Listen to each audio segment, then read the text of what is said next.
ఇది ఒక Chinese fantasy action movie. ఇప్పుడు లయన్స్ గేట్ ప్లేలో తెలుగులో కూడా స్ట్రీమింగ్ అవుతుంది. డబ్బింగ్ యావరేజ్గా ఉంది.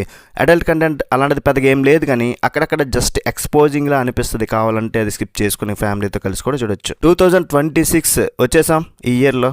ఇది మన సెకండ్ వీడియో. ఈ కొత్త సంవత్సరంలో కింద ఉన్న సబ్స్క్రైబ్ బటన్ను కలగా బెల్ ఐకన్ క్లిక్ చేసి ఛానల్ని కొంచెం సబ్స్క్రైబ్ చేసుకోవడం, కొంచెం సపోర్ట్ ఇస్తే మంచి క్వాలిటీ అండ్ జెన్యూన్ రివ్యూస్తో మీ ముందుకైతే వస్తుంటా.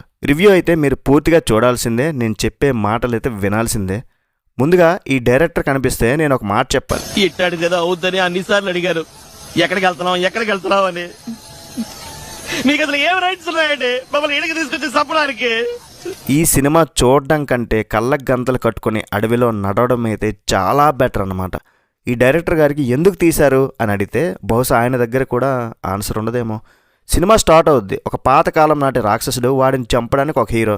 అదే పాత చింతకాయ పచ్చడి లాంటి స్టోరీ. వైఫ్ని కాపాడుకోవడానికి హీరో చేసే పోరాటం అనేది మనం బ్లాక్ అండ్ వైట్ కాలం నుండి చూస్తూనే ఉన్నాం. కొత్తగా ఏదైనా ట్రై చేద్దామన్న ఆలోచన డైరెక్టర్ గారికి వచ్చినట్లేదు.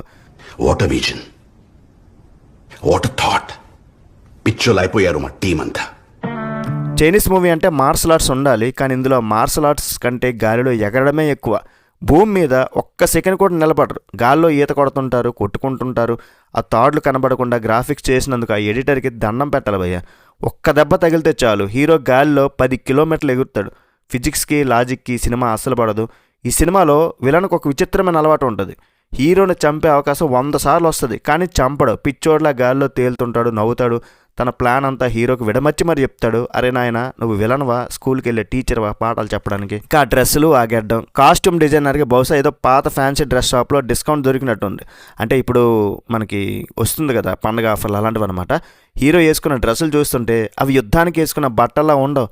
ఎవరో రాత్రి పడుకునే ముందు వేసుకున్న నైట్ డ్రెస్సుల్లో ఉన్నాయి. ఆ విలన్ గెడ్డమైతే కట్టుకున్న విగ్గు ఊడిపోతుందేమో అన్నట్టు ఉంటుంది.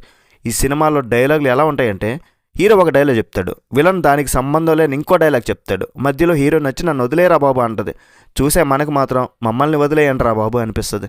హీరో మెల్లమెల్లగా రాక్షసుడిగా మారిపోతుంటాడు, కానీ ఆ మార్పు వచ్చేటప్పుడు వచ్చే ఎక్స్ప్రెషన్స్ ఎలా ఉంటాయంటే, అతనికి ఏదో శాపం తగిలింది అనే కంటే కడుపులో నొప్పి ఏమైనా వచ్చిందా అంత బాధపడుతున్నాడు అనిపించింది. గ్రాఫిక్స్ అయితే 2000 సంవత్సరంలో వచ్చిన వీడియో గేమ్స్ గుర్తొచ్చాయి. అఫ్కోర్స్ ఇది లో బడ్జెట్ మూవీ అనుకోండి. వైఫ్ చనిపోతుంటే హీరో ఏడవాలి, మనకు బాధ కలగాలి. కానీ ఇక్కడ సీన్ ఎలా ఉంటుందంటే, తొందరగా లాగించేయండి రా బాబు ఇంటికి వెళ్దా అన్నట్టుగా ఉంటుంది అనమాట. ఇక క్యారెక్టర్స్ మధ్య కెమిస్ట్రీ కంటే సినిమాలో వాడిన ఆ కృత్రిమమైన పొగ, ఆ ఫాగ్ ఎక్కువ డెప్త్ ఉంది దానిలోనే. ఇక డైరెక్టర్ రెన్ ఇన్ జిన్ ఏదో పేరు కూడా సరిగా పలకట్లేదు, తిరగలట్లేదు నోరు. బహుశా సినిమాను తొందరగా ముగించి లంచ్కి వెళ్దామని ప్లాన్ చేశారేమో. ఎక్కడ స్టోరీలో ఒక డీటెయిలింగ్ లేదు. జస్ట్ ఒక ఫైటు, ఒక సెంటిమెంటు, మళ్ళీ ఒక సీను, మళ్ళీ ఒక ఫైటు, సినిమా అయిపోయింది. ఇంకా ఫైనల్గా చెప్పేది ఏంటంటే, మీకు ఖాళీ టైం ఎక్కువగా ఉండి ఏదో ఒకటి చూడాలి కదా అని ఫిక్స్ అయితే తప్ప ఈ సినిమా జోలికి వెళ్ళకపోవడమే మంచిది. ఇది చూసి తలనొప్పి తెచ్చుకోవడం కంటే పాత మన చిరంజీవి అండ్ శ్రీదేవి గారు యాక్ట్ చేసిన జగదేక వీరుడు అతిలోక సుందరి సినిమాని మళ్ళీ చూసుకోవడం 100 రెట్లు మేలు భయ్య. మరి ఓవరాల్ రేటింగ్ ఇవ్వాలంటే ఈ మూవీకి 1.5 out of 5. That's it guys. Review నచ్చితే ఒక లైక్ వేసుకోండి, ఛానల్ని సబ్స్క్రైబ్ చేయండి. ఇలాంటి రాడ్ మూవీస్ గురించి మిమ్మల్ని కాపాడడానికి నేను మీకోసం ఇలాంటి మూవీస్ తీసుకొస్తూనే ఉంటా వచ్చినప్పుడు. నెక్స్ట్ వీడియో మళ్ళీ కలుద్దాం. Bye bye. జై హింద్.